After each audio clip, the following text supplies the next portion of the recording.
Gift পেতে কার না ভালো লাগে, আমিও তার মধ্যে ব্যতিক্রমী নই। এই গিফটটা অ্যানিভার্সারি উপলক্ষে আমার বাবা মা দিয়েছিল। তো আমরা স্বভাবতই এই জামা কাপড় পরে অ্যানিভার্সারি কেক কেটে বেরিয়ে পড়েছিলাম মন্দির যাওয়ার উদ্দেশ্যে। মন্দিরের ভেতরে খুব একটা ফটো ভিডিও অ্যালাউ নেই।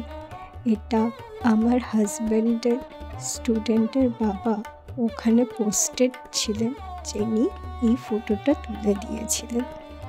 আর দেখুন, বিশ্বনাথের মন্দিরে যাওয়ার আগে রাস্তায় ভিড়টা দেখুন, উফ, লোকে লোকারণ্য। আমরা পশ্চিমবঙ্গে 4 দিন কি খুব বেশি হলে 1 সপ্তাহ দুর্গাপুজোতে এইরকম লোকের ঢল দেখি। আর বেনারসে পুরুলিয়ার মোড় থেকে আপনি সারা বছরই কম বেশি এরকম ভিড় দেখতে পাবেন। আজ এটুকুনি, বাই বাই।